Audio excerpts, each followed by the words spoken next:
Oggi un altro tassello che si aggiunge, riapre Villa Lancio, l'impegno dell'amministrazione continua. Sì, un altro angolo di città che viene bonificato, viene aperto, viene reso fruibile a tutta la cittadinanza. L'iniziativa è lodevole dell'assessore al verde pubblico e a Villa e Giardini Giovanni Vaccaro e siamo riusciti a realizzare quello che da anni, da tempo era completamente abbandonato. Anche in memoria del professor Arangio, il professor Arangio che ha dedicato la sua vita al nostro mondo archeologico, alla Valle dei Templi, con amore, con dedizione, e questo penso che lo scenario che qui abbiamo alle nostre spalle è significativo.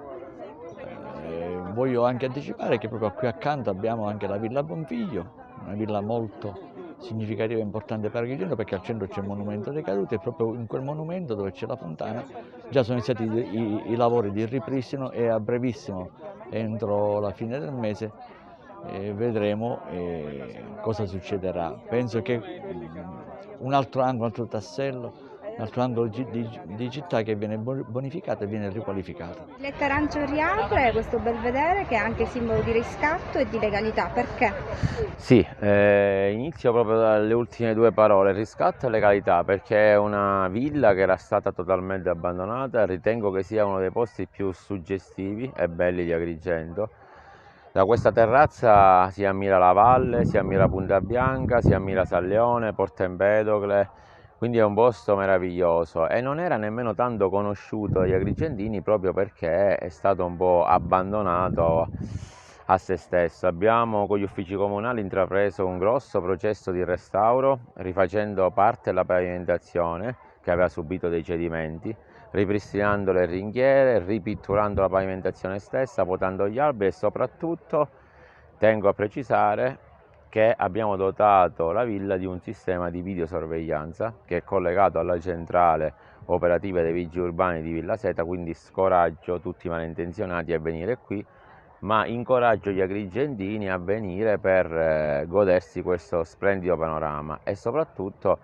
oggi è un giorno di legalità testimoniato dalla presenza del prefetto, del questore, del comandante dei carabinieri, che ringrazio per essere stati vicino all'amministrazione. Oggi viene restituita alla città una villetta che porta il nome di tuo nonno e tuo bisnonno, quali sono le tue emozioni? Oggi è una giornata piena di emozioni a livello affettivo, ma soprattutto è una giornata che mi riempie di orgoglio. Innanzitutto ringrazio l'amministrazione comunale,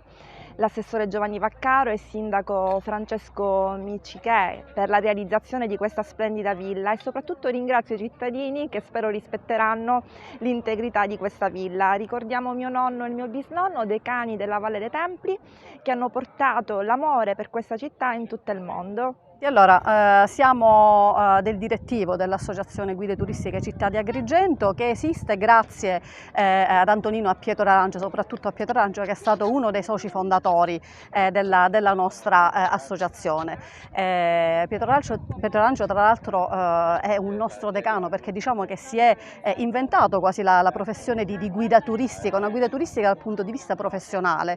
offrendo appunto ai visitatori che venivano ad Agrigento una figura che li accompagnasse all'interno della loro passeggiata, non soltanto fornendo indicazioni storiche, ma mettendo proprio la propria partecipazione emotiva, che è quello appunto che caratterizza la guida locale, che oggi quasi non esiste più. Una figura che sta pian piano scomparendo, dando diciamo più spazio a quelle che vengono considerate ormai le guide nazionali, che però tolgono quell'impatto ecco, di vicinanza al territorio che può avere una guida locale. Tra l'altro i nostri percorsi che noi facciamo con i nostri visitatori sono percorsi che sono stati tracciati da Pietro Arangio, quindi il percorso lungo, il percorso breve, che dà alla gente e ai gruppi soprattutto la possibilità di scegliere quanto tempo volere trascorrere all'interno del parco archeologico.